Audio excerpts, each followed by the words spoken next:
வணக்கம். இன்றைக்கி நம்ம பார்க்க போகிற சமையல் என்னென்னா ஒரு அருமையான ஒரு லஞ்ச் மெனு தான் பார்க்க போகிறோம். பட்டாணி புலாவும் அதுக்கு சைடிஷ் பார்த்திங்கன்னா பீன்ஸ் கிரேவியும் எப்படி செய்யலாங்கிறதான் இன்றைக்கி பார்க்க போகிறோம். இந்த கிரேவி சாதம் சப்பாத்தி எல்லாத்துக்குமே அருமையாக இருக்கும். லஞ்ச் பாக்ஸ் கூட நீங்கள் இது மாதிரி செஞ்சு கொடுத்துடலாம். ரொம்ப சிம்பிளாக தான் இருக்கும். ஸோ வாங்க அது எப்படி செய்யலாங்கிறத பார்க்கலாம். ஒரு குக்கர் எடுத்துக்கலாம். இதில் எண்ணெய் சேர்த்துக்கலாம். நான் இன்றைக்கி வெறும் எண்ணெய் மட்டும்தான் சேர்க்குறேன். நீங்கள் நெய் சேர்க்குறதுனாலும் சேர்த்துக்கலாம். எண்ணெய் சூடாகவும் ஒரு டீஸ்பூன் சீரகம் சேர்த்துக்கலாம்.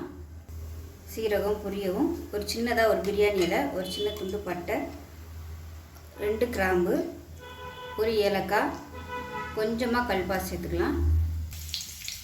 இது எல்லாமே பொரியணும். பொரிஞ்சு நல்ல ஒரு ஃப்ளேவர் வருது. இதில் நீளமாக நறுக்கின பெரிய வெங்காயம் ஒரு கைப்பிடி சேர்த்துக்கலாம். இதை நல்லா வதக்கிக்கலாம். ரொம்ப ப்ரௌனாக வதக்கணும்னு அவசியம் இல்லை. இது வதங்கட்டும். அதுக்குள்ளே பார்த்திங்கன்னா ஒரு பச்சை மிளகா, 2 பல் பூண்டு, பெரிய பூண்டாக இருக்கிறதுனால நான் 2 எடுத்திருக்கேன். 2 சின்னதாக 2 துண்டு இஞ்சி. இது எல்லாத்தையும் ரொம்ப நைஸாக அரைக்காமல் குறைன்னு நச்சு எடுத்துக்கலாம். கல் இருந்துச்சுன்னா நச்சு எடுத்துக்கோங்க, இல்லைன்னா மிக்சியில் போட்டு ஒரு 2 சுட்டு சுற்றிட்டு எடுத்துக்கலாம். இப்போ நச்சு வச்ச பூண்டு, பச்சை மிளகா, இஞ்சியை சேர்த்துக்கலாம். இதையும் சேர்த்து நல்லா வதக்கிக்கலாம். நான் ஒரு பச்சை மிளகா தான் சேர்த்துருக்கேன். காரம் எவ்வளோ தேவையோ அதுக்கேற்ற மாதிரி நீங்கள் பச்சை மிளகா சேர்த்துக்கலாம். இப்போ நல்லா எல்லாமே வதங்கிடுச்சு. இதில் ஒரு கைப்பிடி அளவுக்கு பட்டாணி சேர்த்துக்கலாம்.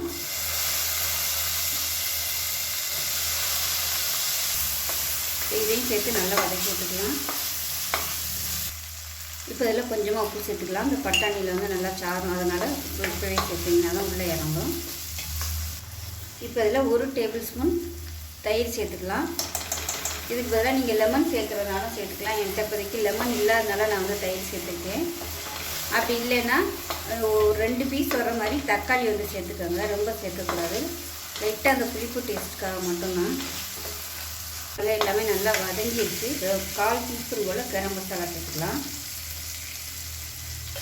இதையும் சேர்த்து நல்லா பரட்டி விட்டு தண்ணி சேர்த்துக்கலாம். நான் இன்றைக்கி அரிசி ஊற வைக்கலை, அதனால் நான் 2 டம்ளருக்கு தண்ணி வைக்கிறேன். அரிசி 20 நிமிஷம் ஊற வச்சிங்கன்னா 1.5 டம்ளர் தண்ணி போதும்.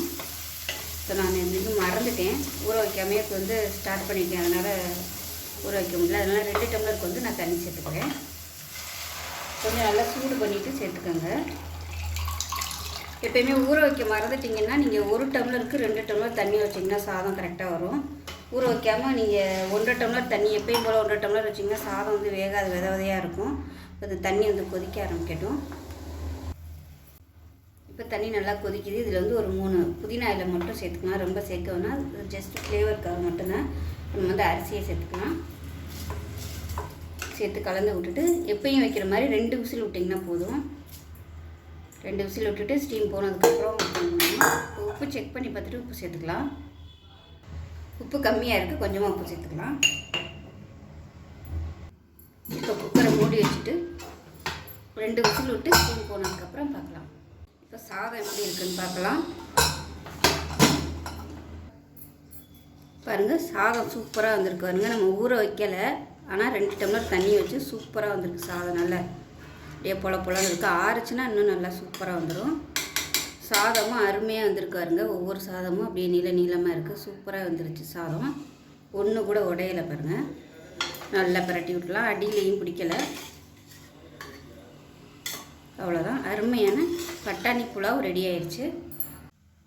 இப்போ ஒரு மிக்ஸி ஜார் எடுத்துக்கலாம். இதில் பார்த்தீங்கன்னா சாதாரண மிளகா ஒரு 3 எடுத்திருக்கேன். காஷ்மீரி மிளகா ஒரு 5 எடுத்திருக்கேன். இது கலருக்காக மட்டும்தான். இது இல்லைன்னா இன்னும் ஒரு 3 மிளகா எக்ஸ்ட்ரா சேர்த்துக்கோங்க.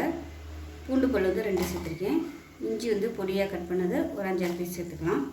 அதோட மீடியம் சைஸாக ஒரு வெங்காயம் கட் பண்ணதை சேர்த்துக்கலாம். இதில் கொஞ்சமாக தண்ணி ஊற்றிட்டு நல்லா நைஸாக அரைச்சிட்டு பார்க்கலாம். இப்போ பாருங்கள், மசாலா அரைச்சி ரெடியாக இருக்குது. இப்போ ஒரு பேன் எடுத்துக்கலாம். பேன் சூடானதும் எண்ணெய் சேர்த்துக்கலாம்.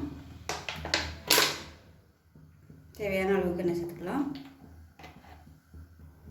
இப்போ எண்ணெய் சூடாகவும் அரைச்சி வச்சுருந்த இந்த மசாலாவை சேர்த்துக்கலாம்.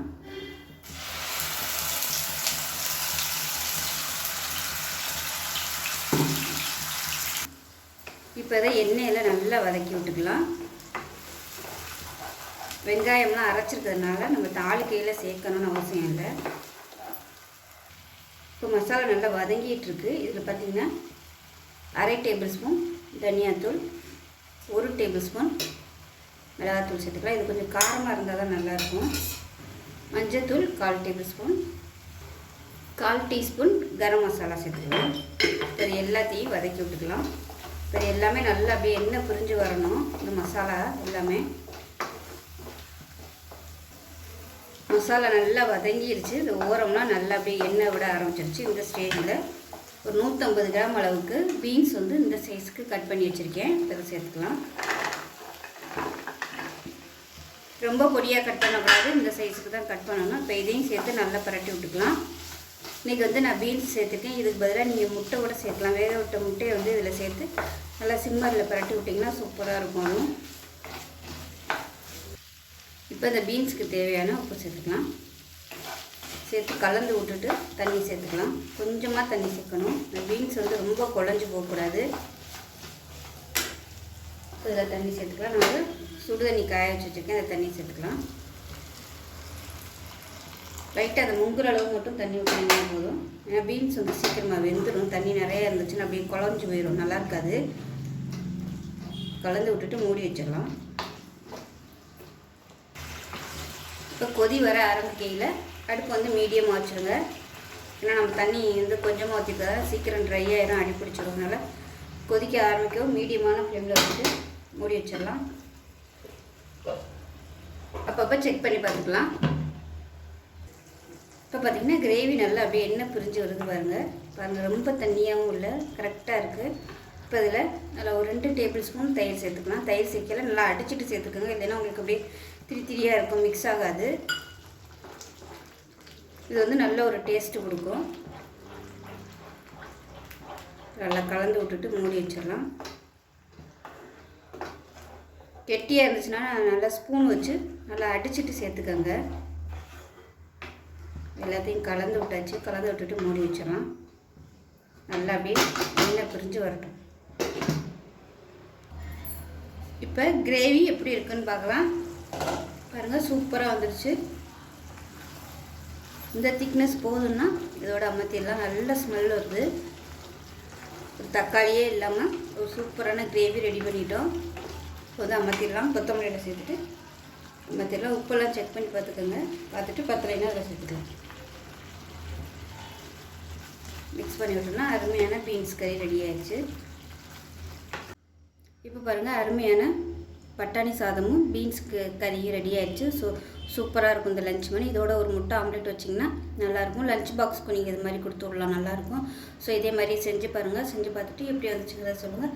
வீடியோ பிடிச்சிச்சின்னா லைக் பண்ணுங்கள், கமெண்ட் பண்ணுங்கள், சேனலை சப்ஸ்கிரைப் பண்ணுங்கள், பக்கத்தில் உள்ள பெல் பட்டனையும் ப்ரெஸ் பண்ணுங்கள். நன்றி.